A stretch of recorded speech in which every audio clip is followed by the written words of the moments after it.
बिस्मिल्लाहिर्रहमानिर्रहीम लक़द जाअकुम रसूलुम मिन अनफुसिकुम अज़ीज़ुन अलैहि मा अन्तुम हरीसुन अलैकुम बिल मोमिनीना रऊफ़ुर रहीम फ़इन तवल्लव फ़क़ुल हस्बियल्लाहु ला इलाहा इल्ला हुवा अलैहि तवक्कलतु व रब्बुल अर्शिल अज़ीम आमीन सुम्मा आमीन।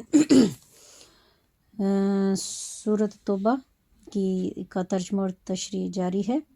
आयत 83 से शुरू कर रहे हैं।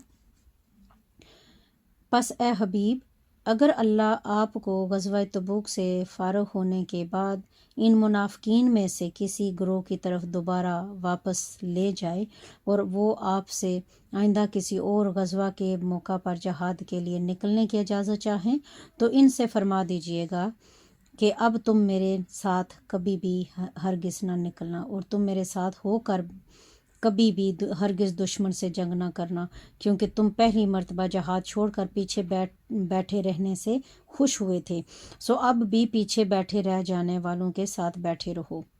और आप कभी भी इन मुनाफिकों में से जो कोई मर जाए इसके जनाजे पर नमाज न पढ़ें और ना ही आप इसकी कब्र पर खड़े हों, क्योंकि आपका किसी जगह कदम रखना भी रहमत और बरकत का बायस होता है और ये आपकी रहमत और बरकत के हकदार नहीं हैं।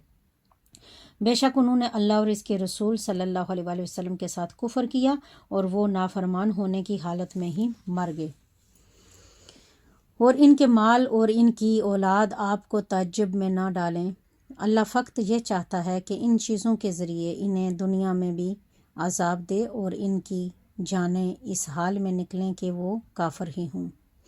और जब कोई ऐसी सूरत नाज़िल की जाती है कि तुम अल्लाह पर ईमान लाओ और इसके रसूल की मैयत में जहाद करो, तो इसमें से दौलत और ताकत वाले लोग आपसे रुखसत चाहते हैं और कहते हैं कि आप हमें छोड़ दें, हम पीछे बैठे रहने वालों के साथ हो जाएं।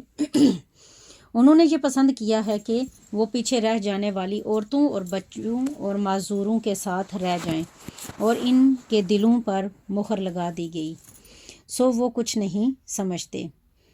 लेकिन रसूलुल्लाह सल्लल्लाहु अलैहि वसल्लम और जो लोग इनके साथ ईमान लाए और अपने मालों और अपनी जानों के साथ जहाद करते हैं, और इन्हीं लोगों के लिए सब भलाइयाँ हैं और वो लोग मुराद पाने वाले हैं। अल्लाह ने इनके लिए जन्नतें तैयार फरमा रखी हैं जिनके नीचे से नहरें जारी हैं, वो इनमें हमेशा रहने वाले हैं। यही बहुत बड़ी कामयाबी है। और सहरा नशीनों में से कुछ बहाना साज माजरत करने के लिए दरबार रसालत में आए ताकि इन्हें भी रुखसत दे दी जाए। वो लोग जिन्होंने अपने दावा ईमान में अल्लाह और इसके रसूल से झूठ बोला था, जहाज छोड़कर पीछे बैठ रहे। अनकरीब इनमें से इन लोगों को जिन्होंने कुफ्र किया दर्दनाक अज़ाब पहुँचेगा।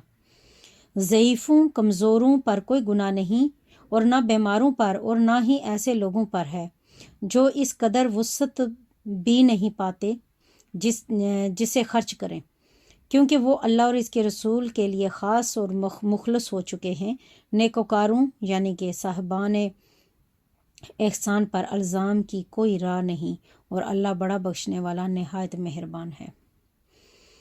और ना ऐसे लोगों पर ताना अल्ज़ाम की राह है जबकि वो आपकी खिदमत में इसलिए हाज़िर हुए कि आप इन्हें जहाद के लिए सवार करें, क्योंकि इनके पास अपनी कोई सवारी न थी। तो आपने फरमाया, मैं भी कोई ज़ायद सवारी नहीं पाता हूँ जिस पर तुम्हें सवार कर सकूँ। तो वो आपके इज़्न से इस हालत में लौटे कि इनकी आंखें जहाज से महरूमी के गम में अश्कबार थीं कि अफसोस वो इस कदर ज़्यादा राह नहीं पाते जिसे वो खर्च कर सकें और शरीक जहाद हो सकें।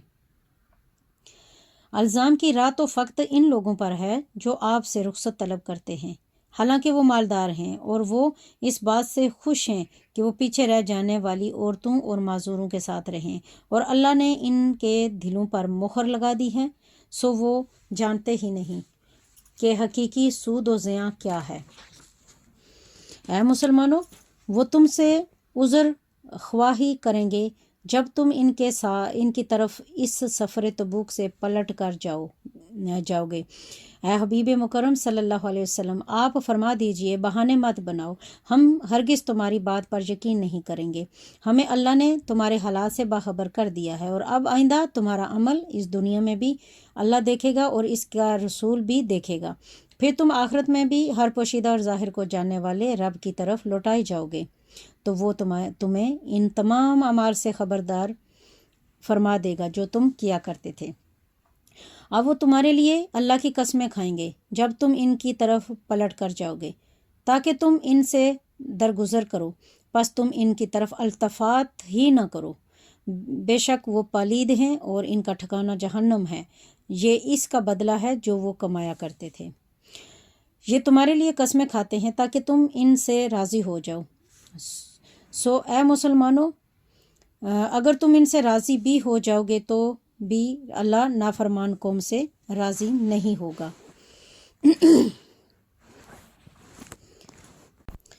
یہ دیہاتی لوگ سخت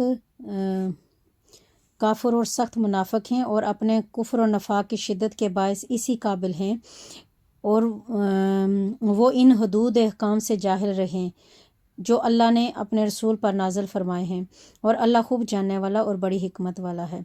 اور ان دیہاتی گواروں میں سے وہ شخص بھی ہے جو اس مال کو تاوان قرار دیتا ہے جسے وہ رائے خدا میں خرچ کرتا ہے، اور تم پر زمانے کی گردشوں یعنی مصائب اور آلام کا انتظار کرتا رہتا ہے۔ بلا و مصیبت کی بری گردش انہی پر ہے، اور اللہ خوب سننے والا اور خوب جاننے والا ہے۔ اور بادیہ نشینوں میں ہی وہ شخص بھی ہے جو اللہ پر اور یوم آخرت پر ایمان رکھتا ہے، اور جو کچھ رائے خدا میں خرچ کرتا ہے اسے اللہ کے حضور تقرب اور رسول صلی اللہ علیہ وسلم کی رحمت بڑی دعائیں لینے کا ذریعہ سمجھتا ہے۔ سن لو، بے شک وہ ان کے لیے باعث قرب الہی ہے، جلد ہی اللہ انہیں اپنی رحمت میں داخل فرما دے گا، بے شک اللہ بڑا بخشنے والا اور نہایت مہربان ہے۔ وہ مہاجرین اور ان کے مددگار انصار میں سے سبقت لے جانے والے، سب سے پہلے ایمان لانے والے اور درجہ احسان کے ساتھ ان کی پیروی کرنے والے، اللہ ان سب سے راضی ہو گیا اور وہ سب اس سے راضی ہو گئے، اور اس نے ان کے لیے جنتیں تیار فرما رکھی ہیں جن کے نیچے نہریں بہہ رہی ہیں، وہ ان میں سے ہمیشہ ہمیشہ رہنے والے ہیں، یہی زبردست کامیابی ہے۔ اور مسلمانوں، تمہارے گرد و نواح کے دیہاتی گنواروں میں بعض منافق ہیں اور بعض باشندگان مدینہ بھی، یہ لوگ نفاق پر اڑے ہوئے ہیں، آپ انہیں اب تک نہیں جانتے، ہم انہیں جانتے ہیں۔ بعض میں حضور صلی اللہ علیہ وسلم کو بھی جملہ منافقین کا علم اور معرفت عطا کر دی گئی۔ عنقریب ہم انہیں 2 مرتبہ دنیا میں ہی عذاب دیں گے، پھر وہ قیامت میں بڑے عذاب کی طرف پلٹائے جائیں گے۔ اور دوسرے وہ لوگ جنہوں نے اپنے گناہوں کا اعتراف کر لیا اور انہوں نے کچھ نیک عمل کیے اور دوسرے برے کاموں کو غلطی سے ملا جلا دیا ہے، قریب ہے کہ اللہ ان کی توبہ قبول فرما لے، بے شک اللہ بڑا بخشنے والا اور نہایت رحم فرمانے والا ہے۔